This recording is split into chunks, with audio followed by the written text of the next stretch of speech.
Hello everyone, this is Amika Mahajan. Welcome to my channel. In this video, we will study what is electric current, how it is measured, what are the units of electric current. Basically, the flow of electric charge through a conductor constitutes electric current in the conductor. किसी conductor में जब charge flow करता है तो उससे उस conductor में current आ जाता है।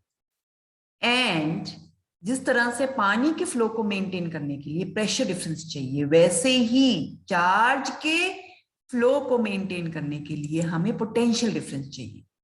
और जैसे पानी हायर लेवल से लोअर लेवल की तरफ चलता है, in the same way positive charge always flow from higher potential to lower potential. अब ये पोटेंशियल डिफरेंस कैसे दिया जाएगा? किसी कंडक्टर को बैटरी के साथ जोड़ दिया जाए। जो बैटरी का नेगेटिव एंड है वो लोअर पोटेंशियल का काम करेगा, बैटरी का पॉजिटिव एंड हायर पोटेंशियल का काम करेगा। अब यहाँ पे मैं ये क्यों लिख रही हूँ कि positive charge always flow from higher potential to lower. पहले ये माना जाता था कि जो करंट है वो प्रोटॉन की मोशन की वजह से है, लेकिन आपको पता है प्रोटॉन जो है 1837 टाइम्स ज्यादा हैवी होता है एज कंपेयर टू इलेक्ट्रॉन। उसको ट्रांसफर करना आसान नहीं है। एक्चुअल में जो इलेक्ट्रिफिकेशन होती है या जो भी करंट फ्लो होता है वो इलेक्ट्रॉन के फ्लो की वजह से होता है। तो क्योंकि पहले प्रोटॉन माना जाता था, प्रोटॉन पे पॉजिटिव चार्ज होता था, तो अभी भी हम ये लिख देते हैं कि positive charge always flow from higher potential to lower potential. अब एक सर्किट ले लेते हैं जिसमें हमने एक सेल लिया, एक स्विच लिया और एक बल्ब लिया, इसको वायर के थ्रू जोड़ दिया। अब क्या होगा? The cells provide flow of charge through this wire and that current will go to bulb and bulb will start glowing when this switch is on. Keep in mind switch should be on. अगर ये circuit कहीं से टूटा हुआ है, wire टूटी हुई है या ये स्विच ही ऑफ है, तो इसमें कोई करंट फ्लो नहीं करेगा, कोई पाथ नहीं मिलेगा चार्जेस को फ्लो करने के लिए और बल्ब भी ग्लो नहीं करेगा। तो इस स्विच का फंक्शन क्या है और इलेक्ट्रिक सर्किट होता क्या है वो अंडरस्टैंड करें। Actually, a switch makes a conducting link between cell and the bulb. अब ये जो बल्ब और सेल के बीच में कंडक्टिंग लिंक है, ये चार्जेस को फ्लो करने के लिए एक रास्ता प्रोवाइड करता है। अगर ये ऑन है मींस ये एंड और ये एंड आपस में जुड़ गए, कंडक्टिंग बन गए और उसमें चार्ज फ्लो करना शुरू हो गया और करंट फ्लो करना शुरू हो गया। तो इलेक्ट्रिक सर्किट एक्चुअली है क्या? A continuous and close path of an electric current, it is electric circuit. लगातार अगर एक रास्ता मिल जाए चार्जेस को फ्लो करने के लिए, एक बंद रास्ता मिल जाए जिसमें चार्जेस फ्लो करें, तो उस रास्ते को ही हम क्या बोल देते हैं? Electric circuit. अब क्वेश्चन आता है कि इलेक्ट्रिक करंट एक्चुअली मेजर कैसे होता है? Electric current is amount of charge flowing through a particular area in unit time. मान लो ये एक कंडक्टर है, इसके एंड पे मैंने बैटरी लगा दी, तो इस एंड से इस एंड पे चार्ज फ्लो करेगा।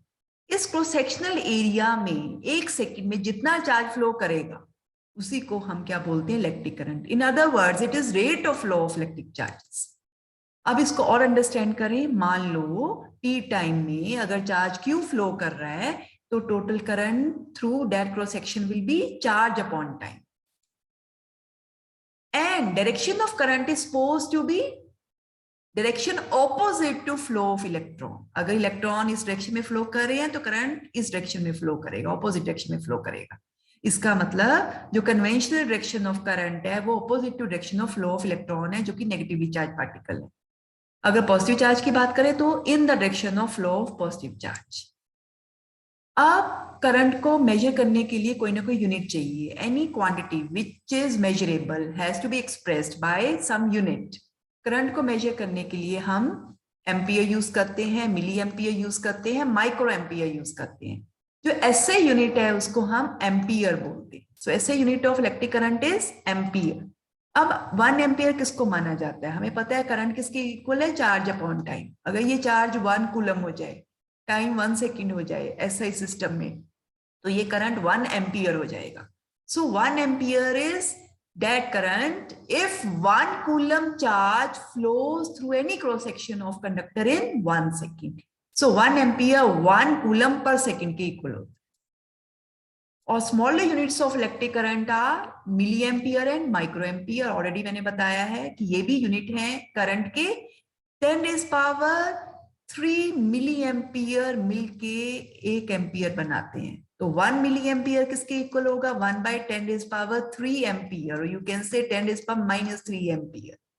Similarly, 10⁻6 microampere make 1 ampere. So 1 microampere will be 1/10⁻6 ampere. You can use unitary method and it will be 10⁻6 ampere. So 1 microampere is 10⁻6 ampere and 1 milliampere is 10⁻³ ampere. तो ampere बड़ा unit होता है, उससे छोटा milli ampere, उससे छोटा micro ampere. अब जो इंस्ट्रूमेंट करंट को मेजर करने के लिए यूज किया जाता है उसको एमीटर बोलते हैं। And ammeter is always connected in series in circuit through which current is to be measured. ये क्यों सीरीज में लगाया जाता है वो हम मैग्नेटिक इफेक्ट ऑफ करंट में भी आगे 12th में स्टडी करें। So basically what you have learned in this video that current is expressed in ampere. Ampere is SI unit of current and smaller unit of current are milliampere and microampere. Milliampere is 10⁻³ ampere. And 1 microampere is 10⁻6 ampere. 1 ampere is 1 coulomb per second. If 1 coulomb charge flows through any cross section of wire in 1 second, then current is said to be 1 ampere. And an instrument used to measure current is known as ammeter. And ammeter is always connected in series in circuit through which current is to be measured. Thanks for watching this video. Like, share, and subscribe to my channel.